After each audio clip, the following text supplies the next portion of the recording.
Así que él y su esposa ese fin de semana fueron al hotel más lujoso de la ciudad y se dieron un verdadero banquete. Y de noche, cuando regresaron a su casa, la encontraron totalmente vacía. El astuto ladrón del carro había hecho copias de todas las llaves de la casa, invirtió un poco de dinero en la compra de la tarjeta para que fueran a comer y tuvo todo el tiempo del mundo para dejar la casa totalmente vacía y limpia. Y aunque esto de que a uno le roben la casa no es motivo de risa, lo que les acabo de contar sirve para enfocar el tema de hoy: un ladrón en la noche. Bien, veamos 1 Tesalonicenses 5 desde el verso 1. Pero acerca de los tiempos y las ocasiones no tenéis necesidad, hermanos, de que os escriba, porque vosotros sabéis perfectamente que el día del Señor vendrá así como ladrón en la noche, que cuando digan paz y seguridad, entonces vendrá sobre ellos destrucción repentina, como los dolores a la mujer encinta, y no escaparán. Mas vosotros, hermanos, no estáis en tinieblas, para que aquel día os sorprenda como ladrón. Porque todos vosotros sois hijos de luz e hijos del día. No somos de la noche ni de las tinieblas. Por tanto, no durmamos como los demás, sino velemos y seamos sobrios. Pues los que duermen, de noche duermen, y los que se embriagan, de noche se embriagan. Pero nosotros que somos del día, seamos sobrios, habiéndonos vestido con la coraza de la fe y amor, y con esperanza de salvación como yelmo. Porque no nos ha puesto Dios para ira, sino para alcanzar salvación por medio de nuestro Señor Jesucristo, quien murió por nosotros para que, ya sea que velemos o que durmamos, vivamos juntamente con Él. Por lo cual, animaos unos a otros, y edificaos unos a otros, así como lo hacéis. Amigos, debemos estar listos para el regreso del Señor Jesucristo. ¡Qué increíble es este tiempo cuando estamos viviendo entre el monte Calvario y las faldas teñidas de sangre y el monte Sión bañado con la gloria de Dios! Estamos viviendo entre la crucifixión y la coronación de nuestro Salvador, y debemos estar listos para que cuando Él regrese nos encuentre revestidos de su justicia. En este mensaje de Tesalonicenses hay 4 cosas que necesitamos entender. Primero, hay algo que debe esperar. Será un día sorpresa y sorprendente. Mire nuevamente los versos 1 y 2. Pero acerca de los tiempos y las ocasiones, no tenéis necesidad, hermanos, de que os escriba, porque vosotros sabéis perfectamente que el día del Señor vendrá así como ladrón en la noche. El ladrón llega durante la noche, sorpresivamente. Ningún ladrón le escribe y le dice: Señor fulano de tal, hoy a las 2 de la mañana voy a robar su casa. No, el ladrón llega a robar el momento más inesperado.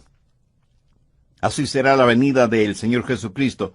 Y por favor note que Pablo no está fijando ninguna fecha, pero sí hace énfasis en 2 cosas: la certidumbre de su venida y la incertidumbre de su venida, porque no sabemos cuándo vendrá, porque vendrá como ladrón en la noche. Busque Hechos 1, desde el verso 6. Entonces los que se habían reunido le preguntaron, diciendo: Señor, ¿restaurarás el reino de Israel en este tiempo? Y él les dijo: No os toca a vosotros saber los tiempos o las sazones que el Padre puso en su sola potestad.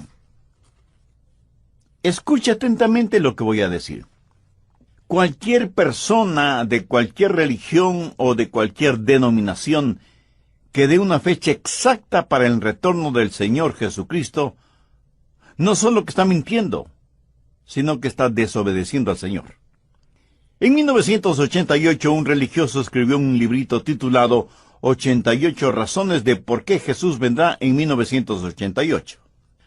Como Jesús no vino en 1988, ese hombre se volvió en el hazme reír de todos, especialmente de los incrédulos. Otros han dicho que Jesús retornaría en 1996, en el año 2000, en el 2006, en el 2011, y seguirán dando fechas, y seguirán demostrando que son mentirosos y desobedientes, porque como Jesús dijo, del día y la hora nadie sabe, ni aun los ángeles de los cielos, sino solo mi Padre. Pero aun cuando no sepamos la fecha, tenemos esa sensación de que estamos viviendo al borde de la eternidad. Y cada día que pasa nos pone más cerca de la venida del Señor, y Él regresará en el momento justo. Jesús nació a tiempo, murió en la cruz a tiempo, resucitó entre los muertos a tiempo, ascendió a los cielos a tiempo. Por lo tanto, su regreso será también a tiempo. Ni se adelantará ni se atrasará, porque, como lo dijo el apóstol Pedro, con el Señor un día es como 1000 años y 1000 años como un día. Se acerca un día conocido como el día del Señor, y será un tiempo problemático, porque en ese día Dios derramará su ira sobre este mundo.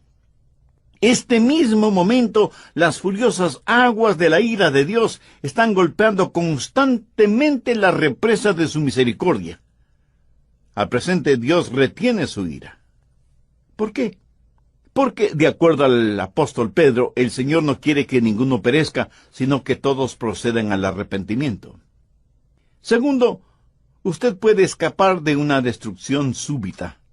En los versos 3 y 4, cuando Pablo está hablando de ellos, se refiere a los no salvos. Ellos no escaparán de la destrucción repentina. Pero si usted es un creyente en el Señor, sí escapará de esa destrucción súbita. Cuando iban a crucificar al Señor Jesucristo, le hicieron caminar por lo que se conoce como la vía dolorosa. En esa vía estaban algunas mujeres llorando. Al verlas, Jesús les dijo: «Hijas de Jerusalén, no lloréis por mí, sino llorad por vosotras mismas y por vuestros hijos». Cuando llegue el día del Señor será un día solemne. Busque Joel, capítulo 2, versos 1 y 2. «Tocad trompeta en Sión y dad alarma en mi santo monte. Tiemblen todos los moradores de la tierra, porque viene el día de Jehová, porque está cercano, día de tinieblas y de oscuridad, día de nube y de sombra. Como sobre los montes se extiende el alba, así vendrá un pueblo grande y fuerte. Semejante a él no lo hubo jamás, ni después de él lo habrá en años de muchas generaciones». Aquí está diciendo que el día del Señor será un día absolutamente distinto. Nunca ha habido un día como ese y nunca lo habrá. Pensemos en las limpiezas étnicas, en los terremotos, en los huracanes, en los tsunamis, en los tifones, en las inundaciones, en todas estas cosas, y sin embargo el día del Señor será totalmente distinto. Jeremías 30:7 dice: «Ah, cuán grande es aquel día, tanto que no hay otro semejante a él, tiempo de angustia para Jacob, pero de ella será librado». Recuerde que Jacob es el nombre para los judíos carnales, y Dios promete una liberación nacional para los judíos. Daniel también habla de ese día en el capítulo 12, verso 1. «En aquel tiempo se levantará Miguel, el gran príncipe que está de parte de los hijos de tu pueblo, y será tiempo de angustia, cual nunca fue desde que hubo gente hasta entonces. Pero en aquel tiempo será libertado tu pueblo, todos los que se hallen escritos en el libro». Joel dice que no ha habido un día como ese día. Jeremías y Daniel dicen casi exactamente lo mismo. Y Jesús, en Mateo 24:21 dijo: «Porque habrá entonces gran tribulación, cual no ha habido desde el principio del mundo hasta ahora, ni la habrá». Mi amigo, el día del Señor será un día solemne. Nunca ha habido ni nunca habrá un día como ese. Y necesitamos escapar de ese día. Apocalipsis 6 dice que los hombres se esconderán en cuevas y cavernas, y pedirán, rogarán a las montañas que caigan sobre ellos, diciendo: «Caed sobre nosotros y escondednos del rostro de aquel que está sentado sobre el trono, y de la ira del Cordero. porque el gran día de su ira ha llegado, ¿y quién podrá sostenerse en pie? El anticristo, quien estará gobernando el mundo en esa época, hará que Hitler parezca un Boy Scout a su lado. Será un día de destrucción súbita. Y aunque muchos consideran esta clase de mensajes exageradamente alarmantes, este mundo será sorprendido si es que no escucha y presta atención a la palabra de Dios, lo mismo que sucedió en los días de Noé. Esta es una de las razones por las que no creo que la iglesia va a pasar por la tribulación, porque la gran tribulación no es tiempo de paz y seguridad. El tiempo de paz y seguridad es cuando llegue ese día y seamos librados de experimentarlo. Mateo 24, desde el verso 36. Jesús les hace conocer a sus discípulos que el día y la hora nadie lo sabe, ni siquiera los ángeles del cielo, sino únicamente su Padre. Pero note lo que dice en el verso 37. Mas como en los días de Noé, así será la venida del Hijo del Hombre. ¿Y cómo fueron los días de Noé? Verso 38. Porque como en los días antes del diluvio estaban comiendo y bebiendo, casándose y dando en casamiento, hasta el día en que Noé entró en el arca, y no entendieron hasta que vino el diluvio y se los llevó a todos. Así será también la venida del Hijo del Hombre. Quiere decir que todos estaban viviendo su vida rutinariamente. Matrimonios, fiestas, diversión, hacer dinero, tener más fiestas, inventarse nuevas diversiones. Los días de Noé. Hasta que un día Dios le dijo a Noé y a su familia que entraran en el arca. Dios cerró la puerta del arca y abrió las cataratas del cielo y abrió las fuentes de los mares y vino el diluvio y fue demasiado tarde para todos los que estuvieron fuera del arca. El día del Señor será un día súbito y solemne. Ya me puedo imaginar un comité en los días de Noé. Noé ha estado predicando que Dios va a destruir el mundo por medio de un diluvio, y los que le escuchaban decidieron formar un comité para estudiar si lo que Noé predicaba era la verdad o no. En el comité tuvieron a un científico, el doctor Francisco Formaleido, a un filósofo, el doctor Flavio Sabelotodo, y a un religioso, el reverendo Ernesto Rasquemeloído. Y ellos tuvieron un simposio para determinar si iba o no iba a llegar un diluvio. Y le preguntaron al doctor Formaleido, doctor, ¿habrá un diluvio? Y él contestó, bueno, la ciencia no puede hablar de esas cosas porque, como saben, nosotros trabajamos con pruebas empíricas, pero sí puedo decir que desde el tiempo que tenemos una historia registrada, nunca ha habido una ruptura en el reino de la ley natural. Así que desde un punto de vista científico, es muy dudoso que tengamos esto llamado diluvio. Con esta declaración del científico, la gente se sintió un poquito más tranquila. Entonces le preguntaron lo mismo al filósofo, el doctor Flavio Sabelotodo. Y él, cómodamente sentado y casi sonriendo paternalmente, responde, la filosofía tiene que ver con las áreas en donde la ciencia no tiene respuestas. Desde mi punto de vista filosófico, si es que hay un Dios, y si Dios creó este mundo y sus habitantes, sabe las debilidades y las proclividades de lo creado, porque esa es la forma en que Él lo creó. Y Él no va a destruir su propio trabajo. Así que, con todo el valor de la filosofía, declaro que no habrá ningún diluvio. Y la gente sonrió, dando un gran suspiro de alivio. Ahora tenía que contestar la pregunta el reverendo Ernesto Rasquemeloído. Reverendo, usted ha estado en el seminario y ha estudiado mucho, y en instituciones de educación teológica a nivel doctoral. Díganos, ¿habrá un diluvio? Él no es tan desapasionado como el científico o el filósofo. De hecho, él está tan disgustado que su rostro está más rojo que un tomate maduro, y señalando con el dedo a quien le hizo la pregunta, responde con evidente ira, «Usted no es más que un fanático religioso, falto de la más elemental educación teológica, que con su pregunta lo único que está haciendo es difamar el carácter de Dios». Es que no sabe que Dios es amor. Señoras y señores, si es que Noé ha escuchado o ha oído algo sobre un diluvio, declaro enfáticamente que no será agua literal. Como en los días de Noé, así será la venida del Hijo del Hombre. Primera Tesalonicenses 5:3.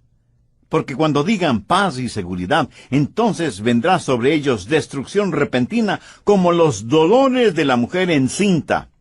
Así que, primero, debemos esperar ese día sorpresivo. Segundo, debemos escapar de la destrucción súbita.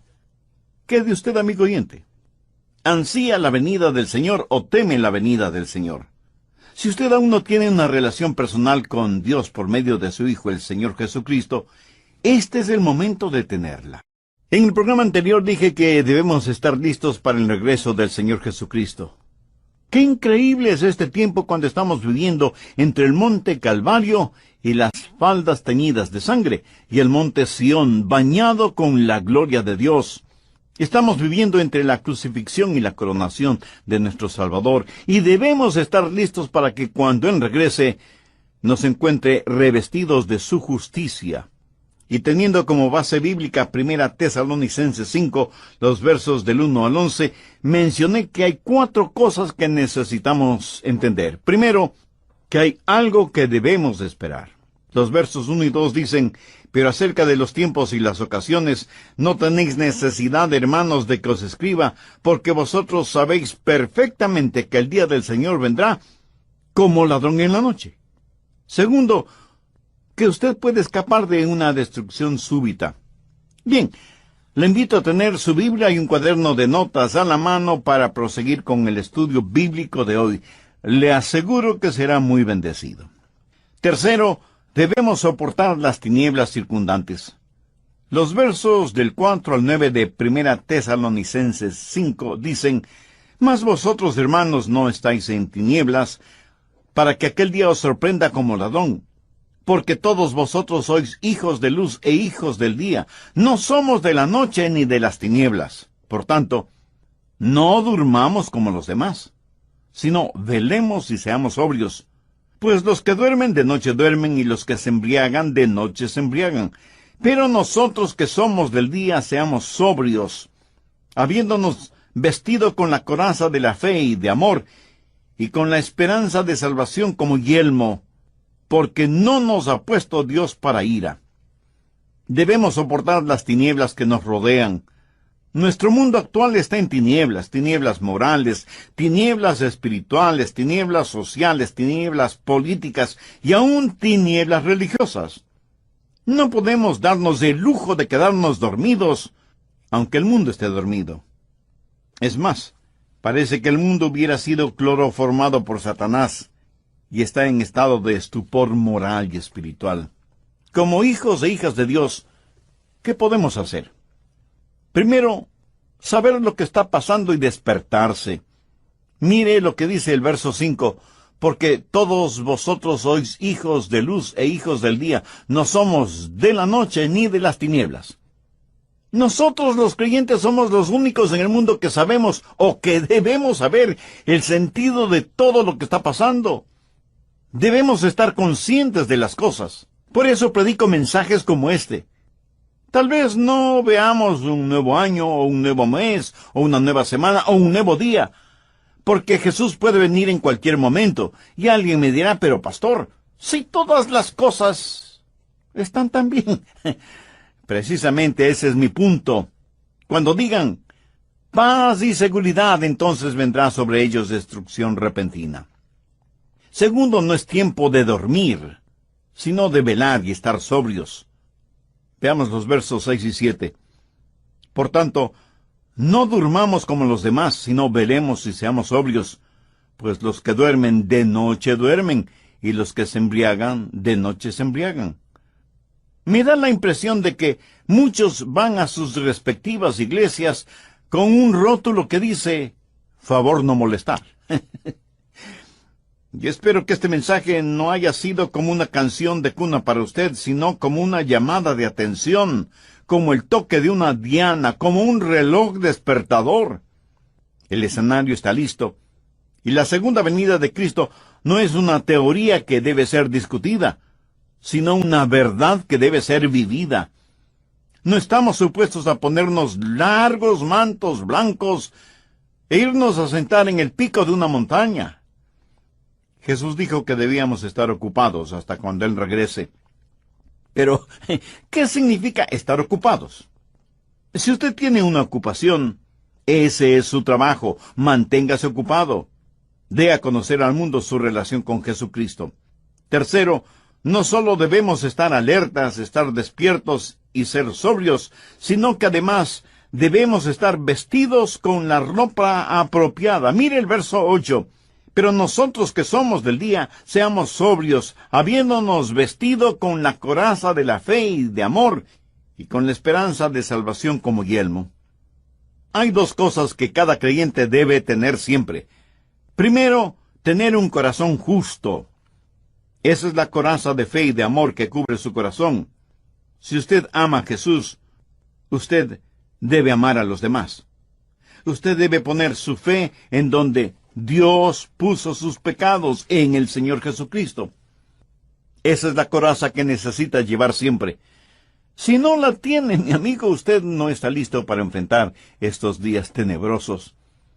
Y no solo tener un corazón justo, sino también una cabeza bien protegida, con el yelmo o casco de la salvación. Miremos la segunda parte del verso 8.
Habiéndonos vestido con la coraza de fe y amor, y con la esperanza de salvación como yelmo.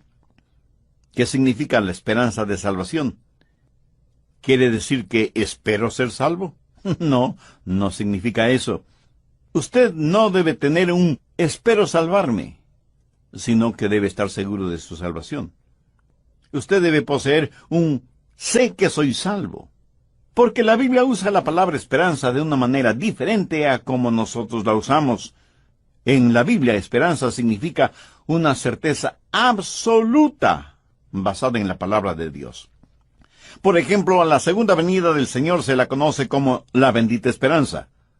Usted debe tener un corazón cubierto con fe y amor y tener el yelmo de la absoluta certeza de su salvación. Usted necesita estar absolutamente seguro de su salvación. Estar sobrio, estar alerta, estar preparado. Cuarto, experimentaremos una liberación segura.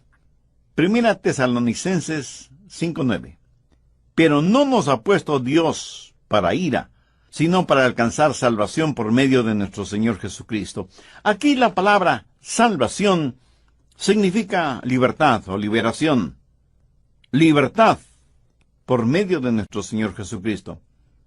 ¿Y para qué tenemos esa libertad? Veamos el verso 11. Por lo cual, animaos unos a otros y edificaos unos a otros, así como lo hacéis. El hecho de que Jesús puede venir en cualquier momento debe servir para consolarnos y para edificarnos mutuamente. Ahora, permítame decir por qué creo que la iglesia será arrebatada antes de la gran tribulación. 3 razones que las encontramos en el texto bíblico. Explicación, expectación y edificación. Explicación. En el verso 9, ¿cómo lo explica Pablo? Porque no nos ha puesto Dios para ira. Recuerde que la gran tribulación es el gran día de su ira.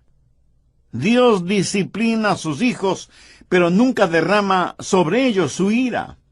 La ira de Dios será para los inconversos, aquellos que han negado o han rechazado o se han burlado del Señor Jesucristo y de su obra en la cruz. Busque 1 Tesalonicenses 1, 9 y 10.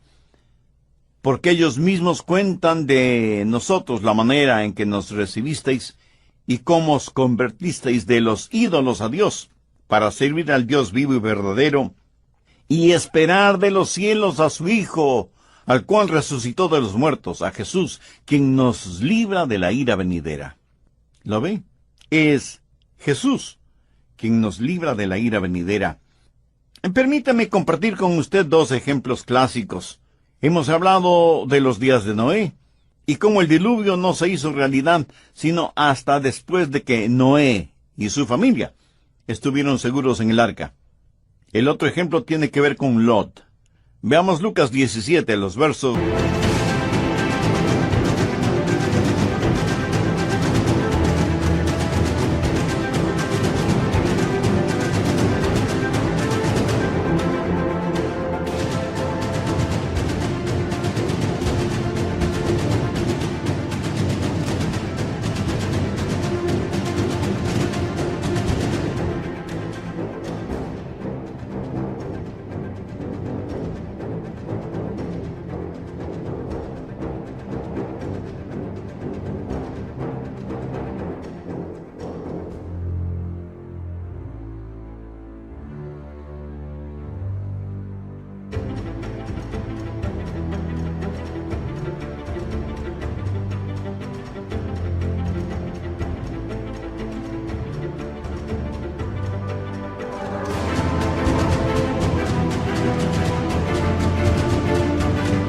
del 28 al 30.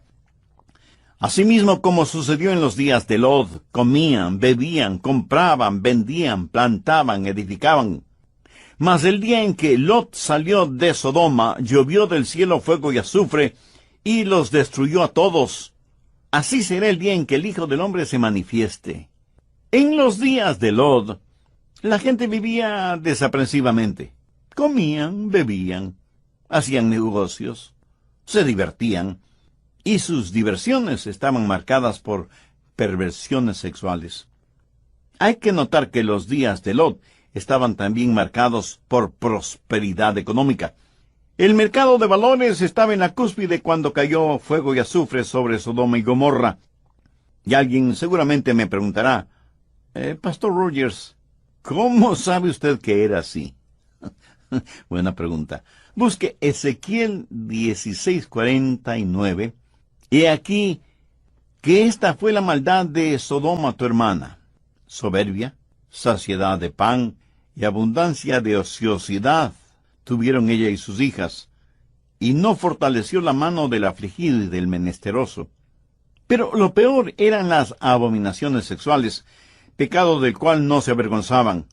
No lo cometían en oscuros callejones, sino que lo exhibían en las calles principales, sin ni siquiera sonrojarse. Como tenían en abundancia, parece que no tenían necesidad de trabajar.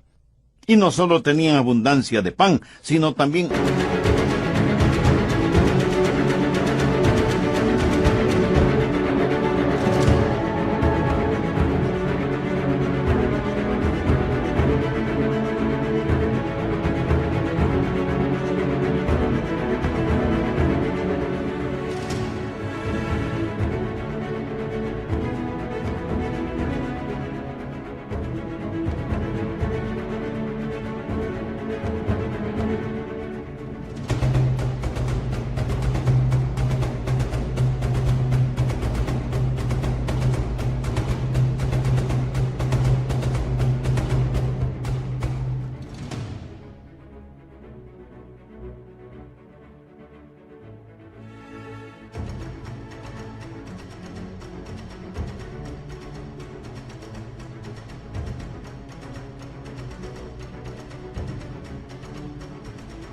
abundancia de ociosidad. Tenían tremenda prosperidad económica, pero también habían llegado a lo más profundo de las perversidades sexuales. Jesús dijo, como en los días de Noé, como en los días de Lot. Antes de que el diluvio llegara, Dios sacó a Noé y lo puso juntamente con su familia en el arca. Antes de destruir a Sodoma y Gomorra con azufre y fuego, el ángel le dijo a Lot que debía salir de la ciudad porque mientras él estuviera en la ciudad, el ángel nada podía hacer. Dios no derramaría su ira sobre este hombre Lot, a pesar de que Lot, aunque creía en Dios, estaba totalmente viviendo en medio de un ambiente mundano. Noé fue puesto en la seguridad del arca antes del diluvio. Lot fue sacado de la ciudad antes de que fuera destruida con fuego y azufre. Así que en primer lugar tenemos una explicación. No nos ha puesto Dios para ira. Expectación. Veamos 1 Tesalonicenses 5:10. Quien murió por nosotros para que, ya sea que velemos o que durmamos, vivamos juntamente con Él. Note cómo Pablo se incluye en esta espera. ¿Por qué? Porque Pablo esperaba el regreso de Jesús en su época, en sus días. ¿Estaba Pablo equivocado? De ninguna manera. Retrocedamos a 1 Tesalonicenses 4:17. Luego nosotros los que vivimos seremos arrebatados juntamente con ellos. ¿Lo ve?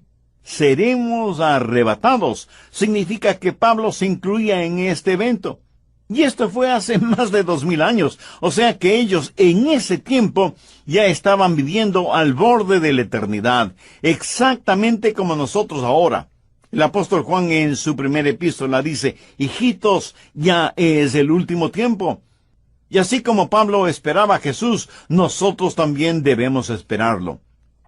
Ahora escúcheme bien. Este es el punto. Si la tribulación sucede primero, entonces no esperamos a Cristo, sino al anticristo. Pablo estaba esperando al Señor Jesucristo. Cuando usted está esperando que llegue la tribulación, eso significa que no está mirando hacia arriba, sino a su alrededor. Edificación. Una vez más veamos 1 Tesalonicenses 5:11, por lo cual animaos unos a otros y edificaos unos a otros, así como lo hacéis. El hecho de que Jesús puede retornar en cualquier momento debe servirnos de consuelo y de gran edificación. Si yo creyera que la iglesia va a experimentar esos días terribles que Jesús, Jeremías, Daniel y Joel dicen que nunca ha habido un tiempo como ese y que nunca lo habrá, ¿cree usted que eso me animaría? ¿Me edificaría? ¿Cree que yo estoy orando porque llegue la tribulación? No, mi oración es, sí, ven, Señor Jesús. Estoy esperando el sonido.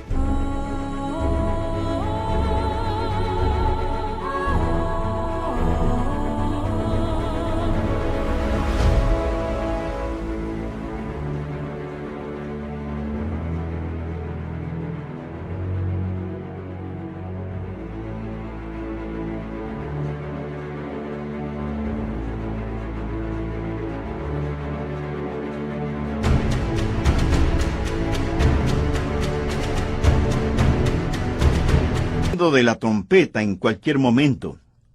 Así como Dios le dijo a Noé que entrara en el arca, así como Dios le dijo a Lot que salga de Sodoma, un día Él me dirá, Adrián, ven junto a mí. Y la trompeta sonará, y me encontraré con mi amado Salvador en el aire, en un abrir y cerrar de ojos. Este es un asunto completamente serio. Tal vez muchos de ustedes estarán pensando que debía haber predicado sobre algún otro asunto más liviano. Les recuerdo que no estoy aquí para hacerle cosquillas en sus oídos espirituales, sino para enseñarle la palabra de Dios tal y como es la palabra de Dios. Debemos esperar un día sorpresivo, debemos escapar de la destrucción súbita, debemos soportar las tinieblas que nos rodean y podemos experimentar una segura liberación. Y me pregunto, ¿Cuántos de ustedes que me escuchan pueden decirme, Pastor Rogers, si Jesús viniera este momento súbitamente para llevar a su iglesia, yo estoy listo para ir a su presencia? Si usted puede decir eso con absoluta seguridad, eso significa que tiene a Cristo en su corazón, que se ha arrepentido de sus pecados y que tiene una vida nueva en el Señor Jesucristo. Significa que ha nacido de nuevo. Y porque ha nacido dos veces, un nacimiento físico, biológico y un nacimiento espiritual, morirá una sola vez.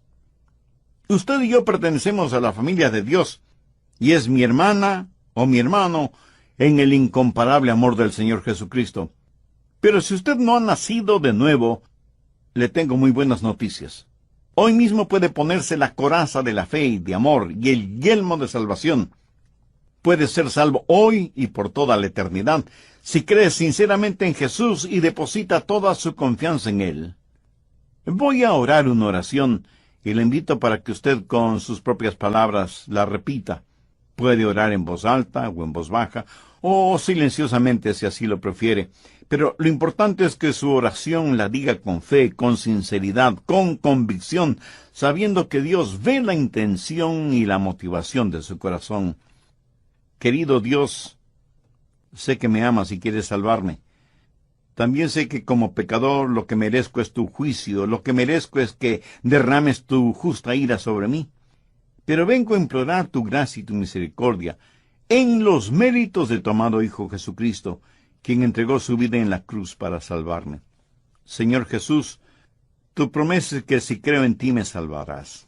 Sí, creo y confío en ti con todas las fuerzas de mi ser, y te invito a que vengas a morar en mi corazón y seas mi Salvador y mi Señor.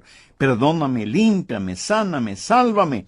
Hazme la clase de persona que tú quieres que sea, y ayúdame para que nunca me avergüence de ti o de tu palabra. Hazme un instrumento útil y de bendición para con mi cónyuge, o mis hijos, o mis familiares, o mis amigos, o para mi prójimo en general. Y así que él y su esposa, ese fin de semana fueron al hotel más lujoso de la ciudad y se dieron un verdadero banquete. Y de noche, cuando regresaron a su casa, la encontraron totalmente vacía. El astuto ladrón del carro había hecho copias de todas las llaves de la casa, invirtió un poco de dinero en la compra de la tarjeta para que fueran a comer y tuvo todo el tiempo del mundo para dejar la casa totalmente vacía y limpia. Y aunque esto de que a uno le roben la casa no es motivo de risa, lo que les acabo de contar sirve para enfocar el tema de hoy, un ladrón en la noche. Bien, veamos 1 Tesalonicenses 5 desde el verso 1. Pero acerca de los tiempos y las ocasiones no tenéis necesidad, hermanos, de que os escriba, porque vosotros sabéis perfectamente que el día del Señor vendrá así como ladrón en la noche, que cuando digan paz y seguridad, entonces vendrá sobre ellos destrucción repentina, como los dolores a la mujer encinta, y no escaparán. Mas vosotros, hermanos, no estáis en tinieblas, para que aquel día os sorprenda como ladrón. Porque todos vosotros sois hijos de luz e hijos del día. No somos de la noche ni de las tinieblas. Por tanto, no durmamos como los demás, sino velemos y seamos sobrios. Pues los que duermen, de noche duermen, y los que se embriagan, de noche se embriagan. Pero nosotros que somos del día, seamos sobrios, habiéndonos vestido con la coraza de la fe y amor, y con esperanza de salvación como yelmo. Porque no nos ha puesto Dios para ira, sino para alcanzar salvación por medio de nuestro Señor Jesucristo, quien murió por nosotros para que, ya sea que velemos o que durmamos, vivamos juntamente con Él. Por lo cual, animaos unos a otros, y edificaos unos a otros, así como lo hacéis. Amigos, debemos estar listos para el regreso del Señor Jesucristo. ¡Qué increíble es este tiempo cuando estamos viviendo entre el monte Calvario y las faldas teñidas de sangre y el monte Sión bañado con la gloria de Dios! Estamos viviendo entre la crucifixión y la coronación de nuestro Salvador, y debemos estar listos para que cuando Él regrese nos encuentre revestidos de su justicia. En este mensaje de Tesalonicenses hay 4 cosas que necesitamos entender. Primero, hay algo que debe esperar. Será un día sorpresa y sorprendente. Mire nuevamente los versos 1 y 2. Pero acerca de los tiempos y las ocasiones, no tenéis necesidad, hermanos, de que os escriba, porque vosotros sabéis perfectamente que el día del Señor vendrá así como ladrón en la noche. El ladrón llega durante la noche, sorpresivamente. Ningún ladrón le escribe y le dice, el señor fulano de tal, hoy a las 2 de la mañana voy a robar su casa. No, el ladrón llega a robar el momento más inesperado. Así será la venida del Señor Jesucristo. Y por favor note que Pablo no está fijando ninguna fecha, pero sí hace énfasis en 2 cosas: la certidumbre de su venida y la incertidumbre de su venida, porque no sabemos cuándo vendrá, porque vendrá como ladrón en la noche. Busque Hechos 1, desde el verso 6. Entonces los que se habían reunido le preguntaron, diciendo, Señor, ¿restaurarás el reino de Israel en este tiempo? Y él les dijo, no os toca a vosotros saber los tiempos o las sazones que el Padre puso en su sola potestad. Escucha atentamente lo que voy a decir. Cualquier persona de cualquier religión o de cualquier denominación que dé una fecha exacta para el retorno del Señor Jesucristo, no solo que está mintiendo, sino que está desobedeciendo al Señor. En 1988, un religioso escribió un librito titulado 88 razones de por qué Jesús vendrá en 1988. Como Jesús no vino en 1988, ese hombre se volvió en el hazmerreír de todos, especialmente de los incrédulos. Otros han dicho que Jesús retornaría en 1996, en el año 2000, en el 2006, en el 2011, y seguirán dando fechas, y seguirán demostrando que son mentirosos y desobedientes, porque como Jesús dijo, del día y la hora nadie sabe, ni aun los ángeles de los cielos, sino solo mi Padre. Pero aun cuando no sepamos la fecha, tenemos esa sensación de que estamos viviendo al borde de la eternidad. Y cada día que pasa nos pone más cerca de la venida del Señor, y Él regresará en el momento justo. Jesús nació a tiempo, murió en la cruz a tiempo, resucitó entre los muertos a tiempo, ascendió a los cielos a tiempo. Por lo tanto, su regreso será también a tiempo. Ni se adelantará, ni se atrasará, porque, como lo dijo el apóstol Pedro, con el Señor un día es como 1000 años y 1000 años como un día. Se acerca un día conocido como el día del Señor, y será un tiempo problemático, porque en ese día Dios derramará su ira sobre este mundo. Este mismo momento, las furiosas aguas de la ira de Dios están golpeando constantemente la represa de su misericordia. Al presente Dios retiene su ira. ¿Por qué? Porque, de acuerdo al apóstol Pedro, el Señor no quiere que ninguno perezca, sino que todos procedan al arrepentimiento. Segundo, usted puede escapar de una destrucción súbita. En los versos 3 y 4, cuando Pablo está hablando de ellos, se refiere a los no salvos. Ellos no escaparán de la destrucción repentina. Pero si usted es un creyente en el Señor, sí escapará de esa destrucción súbita. Cuando iban a crucificar al Señor Jesucristo, le hicieron caminar por lo que se conoce como la vía dolorosa. En esa vía estaban algunas mujeres llorando. Al verlas, Jesús les dijo, hijas de Jerusalén, no lloréis por mí, sino llorad por vosotras mismas y por vuestros hijos. Cuando llegue el día del Señor será un día solemne. Busque Joel, capítulo 2, versos 1 y 2. Tocad trompeta en Sión y dad alarma en mi santo monte. Tiemblen todos los moradores de la tierra, porque viene el día de Jehová, porque está cercano, día de tinieblas y de oscuridad, día de nube y de sombra. Como sobre los montes se extiende el alba, así vendrá un pueblo grande y fuerte. Semejante a él no lo hubo jamás, ni después de él lo habrá en años de muchas generaciones. Aquí está diciendo que el día del Señor será un día absolutamente distinto. Nunca ha habido un día como ese y nunca lo habrá. Pensemos en las limpiezas étnicas, en los terremotos, en los huracanes, en los tsunamis, en los tifones, en las inundaciones, en todas estas cosas, y sin embargo el día del Señor será totalmente distinto. Jeremías 30:7 dice: «Ah, cuán grande es aquel día, tanto que no hay otro semejante a él, tiempo de angustia para Jacob, pero de ella será librado». Recuerde que Jacob es el nombre para los judíos carnales, y Dios promete una liberación nacional para los judíos. Daniel también habla de ese día en el capítulo 12, verso 1. «En aquel tiempo se levantará Miguel, el gran príncipe que está de parte de los hijos de tu pueblo, y será tiempo de angustia, cual nunca fue desde que hubo gente hasta entonces. Pero en aquel tiempo será libertado tu pueblo, todos los que se hallen escritos en el libro». Joel dice que no ha habido un día como ese día. Jeremías y Daniel dicen casi exactamente lo mismo. Y Jesús, en Mateo 24:21 dijo: «Porque habrá entonces gran tribulación, cual no ha habido desde el principio del mundo hasta ahora, ni la habrá». Mi amigo, el día del Señor será un día solemne. Nunca ha habido ni nunca habrá un día como ese. Y necesitamos escapar de ese día.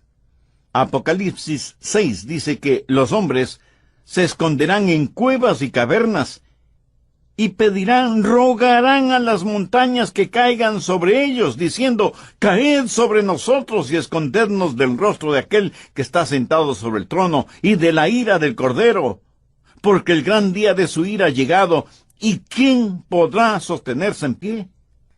El anticristo, quien estará gobernando el mundo en esa época, hará que Hitler parezca un Boy Scout a su lado. Será un día de destrucción súbita. Y aunque muchos consideran esta clase de mensajes exageradamente alarmantes, este mundo será sorprendido si es que no escucha y presta atención a la palabra de Dios, lo mismo que sucedió en los días de Noé. Esta es una de las razones por las que no creo que la iglesia va a pasar por la tribulación, porque la gran tribulación no es tiempo de paz y seguridad. El tiempo de paz y seguridad es cuando llegue ese día y seamos librados de experimentarlo. Mateo 24, desde el verso 36. Jesús les hace conocer a sus discípulos que el día y la hora nadie lo sabe, ni siquiera los ángeles del cielo, sino únicamente su Padre. Pero note lo que dice en el verso 37. «Mas como en los días de Noé, así será la venida del Hijo del Hombre». ¿Y cómo fueron los días de Noé? Verso 38. «Porque como en los días antes del diluvio estaban comiendo y bebiendo, casándose y dando en casamiento, hasta el día en que Noé entró en el arca, y no entendieron hasta que vino el diluvio y se los llevó a todos, así será también la venida del Hijo del Hombre». Quiere decir que todos estaban viviendo su vida rutinariamente. Matrimonios, fiestas, diversión, hacer dinero, tener más fiestas, inventarse nuevas diversiones. Los días de Noé. Hasta que un día Dios le dijo a Noé y a su familia que entraran en el arca.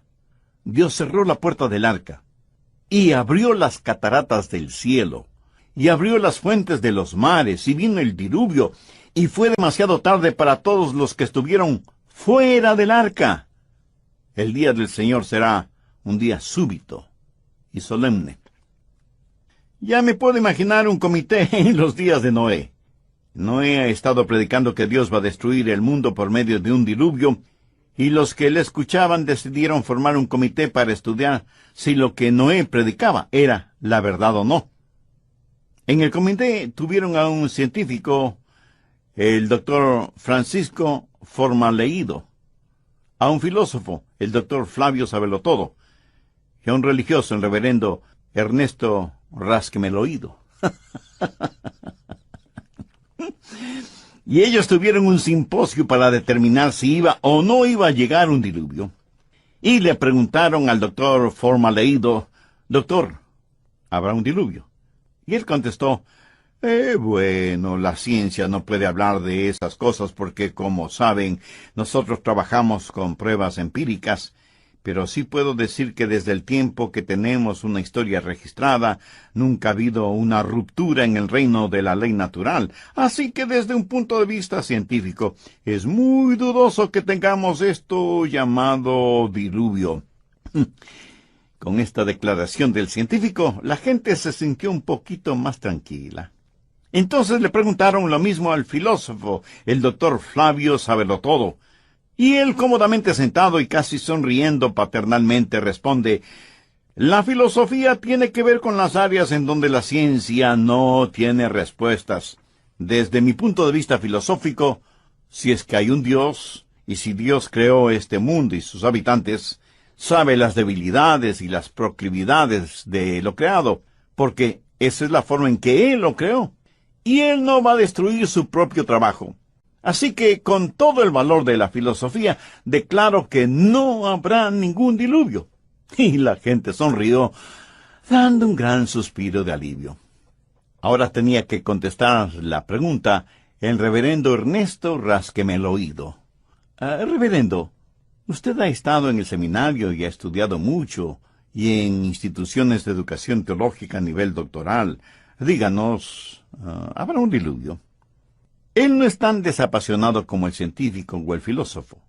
De hecho, él está tan disgustado que su rostro está más rojo que un tomate maduro, y señalando con el dedo a quien le hizo la pregunta, responde con evidente ira: usted no es más que un fanático religioso, falto de la más elemental educación teológica, que con su pregunta lo único que está haciendo es difamar el carácter de Dios.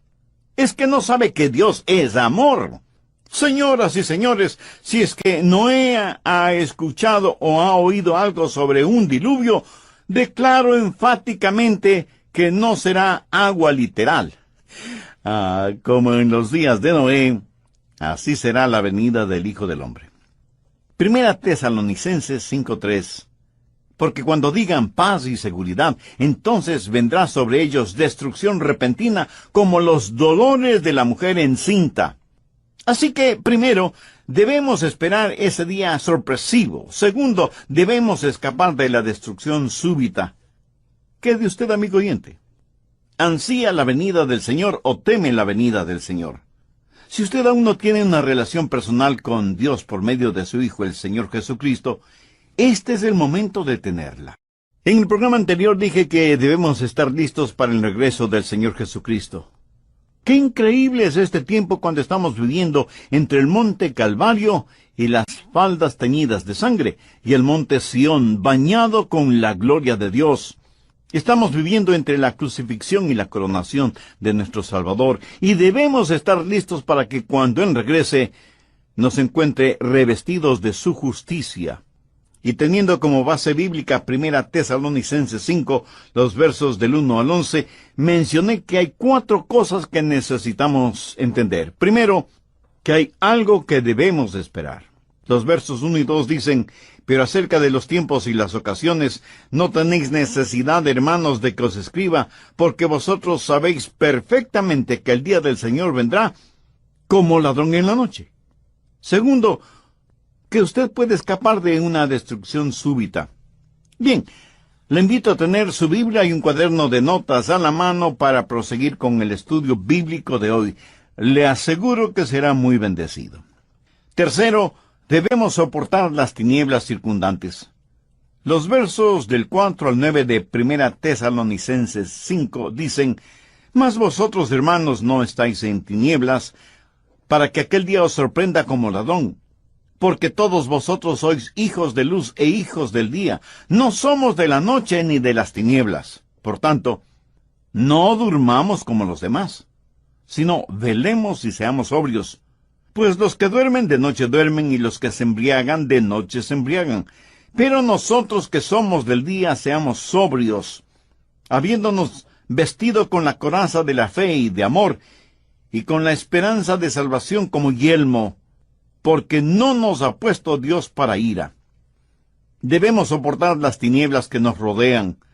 Nuestro mundo actual está en tinieblas, tinieblas morales, tinieblas espirituales, tinieblas sociales, tinieblas políticas y aún tinieblas religiosas. No podemos darnos el lujo de quedarnos dormidos, aunque el mundo esté dormido. Es más, parece que el mundo hubiera sido cloroformado por Satanás y está en estado de estupor moral y espiritual. Como hijos e hijas de Dios, ¿qué podemos hacer? Primero, saber lo que está pasando y despertarse. Mire lo que dice el verso 5, porque todos vosotros sois hijos de luz e hijos del día, no somos de la noche ni de las tinieblas. Nosotros los creyentes somos los únicos en el mundo que sabemos o que debemos saber el sentido de todo lo que está pasando. Debemos estar conscientes de las cosas. Por eso predico mensajes como este.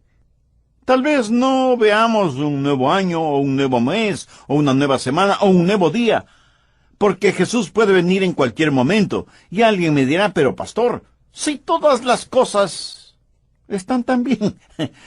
Precisamente ese es mi punto. Cuando digan paz y seguridad, entonces vendrá sobre ellos destrucción repentina. Segundo, no es tiempo de dormir, sino de velar y estar sobrios. Veamos los versos 6 y 7. Por tanto, no durmamos como los demás, sino velemos y seamos sobrios, pues los que duermen de noche duermen, y los que se embriagan de noche se embriagan. Me da la impresión de que muchos van a sus respectivas iglesias con un rótulo que dice, favor no molestar. Y espero que este mensaje no haya sido como una canción de cuna para usted, sino como una llamada de atención, como el toque de una diana, como un reloj despertador. El escenario está listo, y la segunda venida de Cristo no es una teoría que debe ser discutida, sino una verdad que debe ser vivida. No estamos supuestos a ponernos largos mantos blancos e irnos a sentar en el pico de una montaña. Jesús dijo que debíamos estar ocupados hasta cuando Él regrese. Pero, ¿qué significa estar ocupados? Si usted tiene una ocupación, ese es su trabajo. Manténgase ocupado. Dé a conocer al mundo su relación con Jesucristo. Tercero, no solo debemos estar alertas, estar despiertos y ser sobrios, sino que además debemos estar vestidos con la ropa apropiada. Mire el verso 8. Pero nosotros que somos del día, seamos sobrios, habiéndonos vestido con la coraza de la fe y de amor, y con la esperanza de salvación como yelmo. Hay dos cosas que cada creyente debe tener siempre. Primero, tener un corazón justo. Esa es la coraza de fe y de amor que cubre su corazón. Si usted ama a Jesús, usted debe amar a los demás. Usted debe poner su fe en donde Dios puso sus pecados, en el Señor Jesucristo. Esa es la coraza que necesita llevar siempre. Si no la tiene, mi amigo, usted no está listo para enfrentar estos días tenebrosos. Y no solo tener un corazón justo, sino también una cabeza bien protegida, con el yelmo o casco de la salvación. Miremos la segunda parte del verso 8.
habiéndonos vestido con la coraza de fe y amor, y con la esperanza de salvación como yelmo.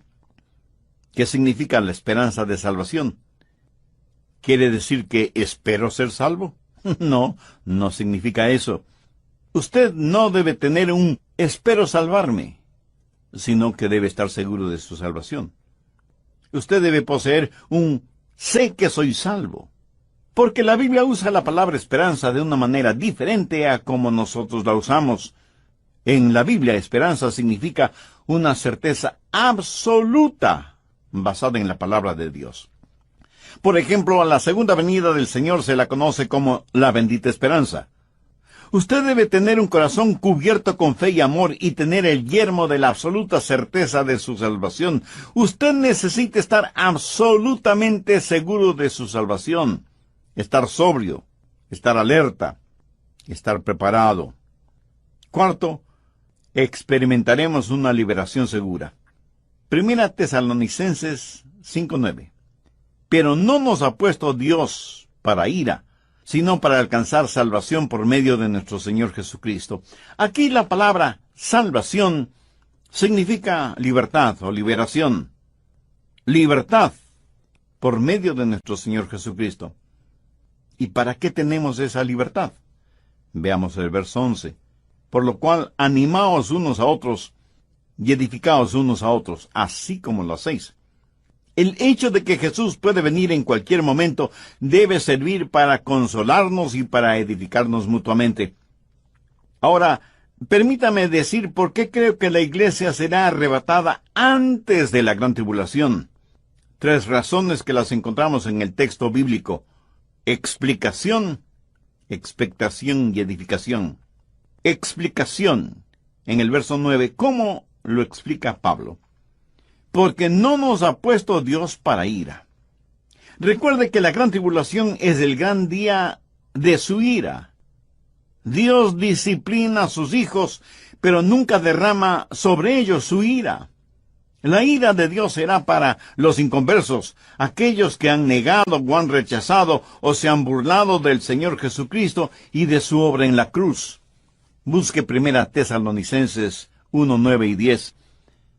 Porque ellos mismos cuentan de nosotros la manera en que nos recibisteis y cómo os convertisteis de los ídolos a Dios, para servir al Dios vivo y verdadero, y esperar de los cielos a su Hijo, al cual resucitó de los muertos, a Jesús, quien nos libra de la ira venidera. ¿Lo ve? Es Jesús quien nos libra de la ira venidera. Permítame compartir con usted 2 ejemplos clásicos. Hemos hablado de los días de Noé, y cómo el diluvio no se hizo realidad, sino hasta después de que Noé y su familia estuvieron seguros en el arca. El otro ejemplo tiene que ver con Lot. Veamos Lucas 17, los versos...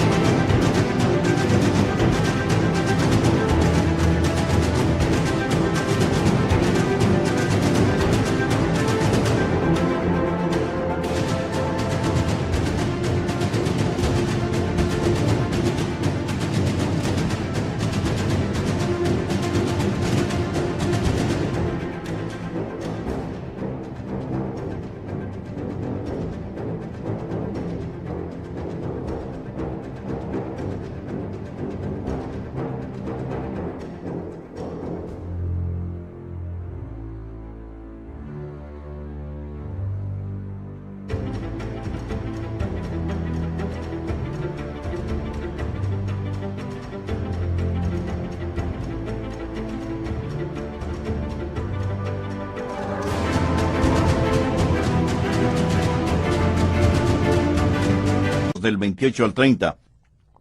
Asimismo, como sucedió en los días de Lot, comían, bebían, compraban, vendían, plantaban, edificaban. Mas el día en que Lot salió de Sodoma, llovió del cielo fuego y azufre, y los destruyó a todos. Así será el día en que el Hijo del Hombre se manifieste. En los días de Lot, la gente vivía desaprensivamente. Comían, bebían, hacían negocios, se divertían, y sus diversiones estaban marcadas por perversiones sexuales. Hay que notar que los días de Lot estaban también marcados por prosperidad económica. El mercado de valores estaba en la cúspide cuando cayó fuego y azufre sobre Sodoma y Gomorra. Y alguien seguramente me preguntará, Pastor Rogers, ¿cómo sabe usted que era así? Buena pregunta. Busque Ezequiel 16:49. He aquí que esta fue la maldad de Sodoma tu hermana: soberbia, saciedad de pan y abundancia de ociosidad tuvieron ella y sus hijas, y no fortaleció la mano del afligido y del menesteroso. Pero lo peor eran las abominaciones sexuales, pecado del cual no se avergonzaban. No lo cometían en oscuros callejones, sino que lo exhibían en las calles principales, sin ni siquiera sonrojarse. Como tenían en abundancia, parece que no tenían necesidad de trabajar. Y no solo tenían abundancia de pan, sino también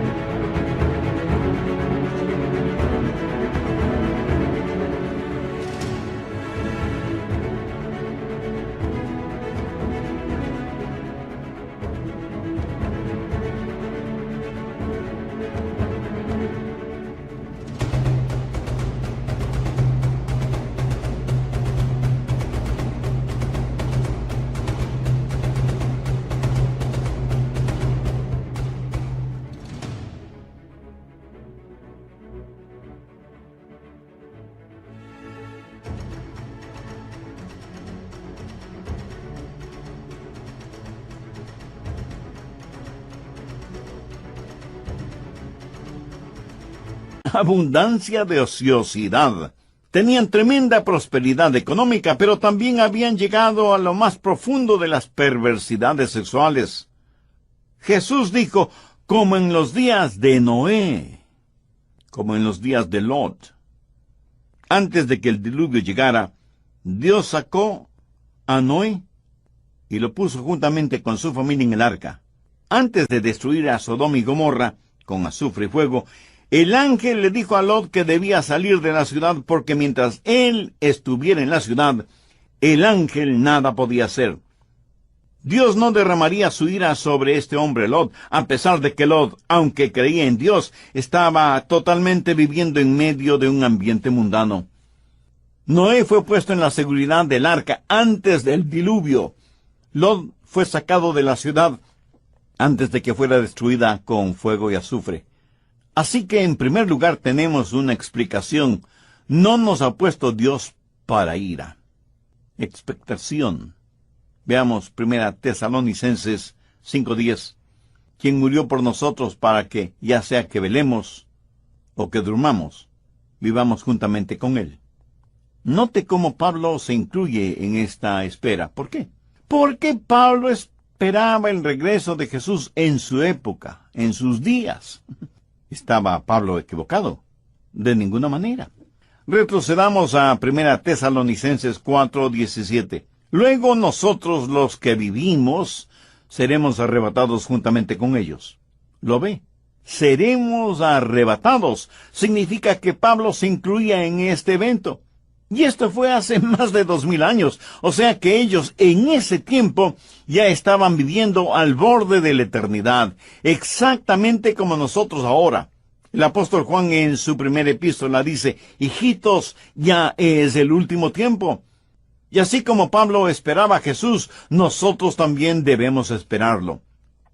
Ahora escúcheme bien. Este es el punto. Si la tribulación sucede primero, entonces no esperamos a Cristo, sino al anticristo. Pablo estaba esperando al Señor Jesucristo.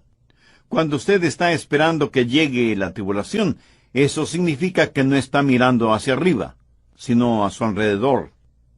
Edificación.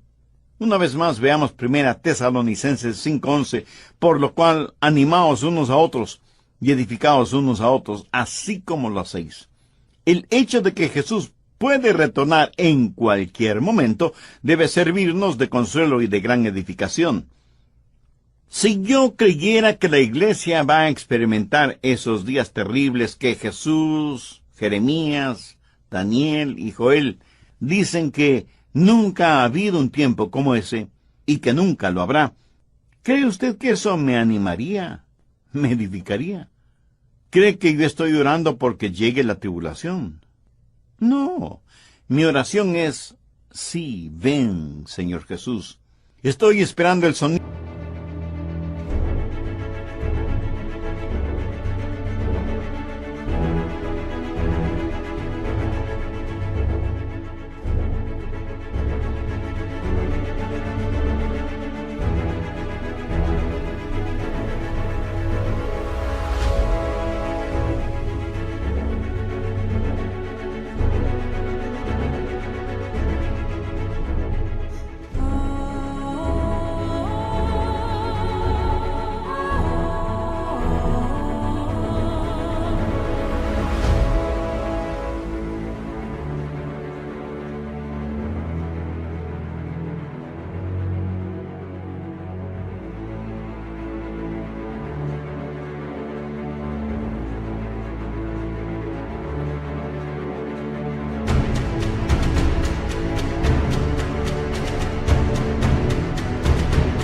de la trompeta en cualquier momento. Así como Dios le dijo a Noé que entrara en el arca, así como Dios le dijo a Lot que salga de Sodoma, un día Él me dirá: Adrián, ven junto a mí. Y la trompeta sonará, y me encontraré con mi amado Salvador en el aire, en un abrir y cerrar de ojos. Este es un asunto completamente serio. Tal vez muchos de ustedes estarán pensando que debía haber predicado sobre algún otro asunto más liviano. Les recuerdo que no estoy aquí para hacerle cosquillas en sus oídos espirituales, sino para enseñarle la palabra de Dios tal y como es la palabra de Dios. Debemos esperar un día sorpresivo, debemos escapar de la destrucción súbita, debemos soportar las tinieblas que nos rodean y podemos experimentar una segura liberación. Y me pregunto, ¿cuántos de ustedes que me escuchan pueden decirme: Pastor Rogers, si Jesús viniera este momento súbitamente para llevar a su iglesia, yo estoy listo para ir a su presencia? Si usted puede decir eso con absoluta seguridad, eso significa que tiene a Cristo en su corazón, que se ha arrepentido de sus pecados y que tiene una vida nueva en el Señor Jesucristo. Significa que ha nacido de nuevo. Y porque ha nacido dos veces, un nacimiento físico, biológico y un nacimiento espiritual, morirá una sola vez. Usted y yo pertenecemos a la familia de Dios, y es mi hermana o mi hermano en el incomparable amor del Señor Jesucristo. Pero si usted no ha nacido de nuevo, le tengo muy buenas noticias. Hoy mismo puede ponerse la coraza de la fe y de amor y el yelmo de salvación. Puede ser salvo hoy y por toda la eternidad, si cree sinceramente en Jesús y deposita toda su confianza en Él. Voy a orar una oración y le invito para que usted con sus propias palabras la repita. Puede orar en voz alta o en voz baja, o silenciosamente si así lo prefiere. Pero lo importante es que su oración la diga con fe, con sinceridad, con convicción, sabiendo que Dios ve la intención y la motivación de su corazón. Querido Dios, sé que me amas y quieres salvarme. También sé que como pecador lo que merezco es tu juicio, lo que merezco es que derrames tu justa ira sobre mí. Pero vengo a implorar tu gracia y tu misericordia en los méritos de tu amado Hijo Jesucristo, quien entregó su vida en la cruz para salvarme. Señor Jesús, tu promesa es que si creo en ti me salvarás. ¿Sí? Creo y confío en ti con todas las fuerzas de mi ser, y te invito a que vengas a morar en mi corazón y seas mi Salvador y mi Señor. Perdóname, límpiame, sáname, sálvame. Hazme la clase de persona que tú quieres que sea, y ayúdame para que nunca me avergüence de ti o de tu palabra. Hazme un instrumento útil y de bendición para con mi cónyuge, o mis hijos, o mis familiares, o mis amigos, o para mi prójimo en general.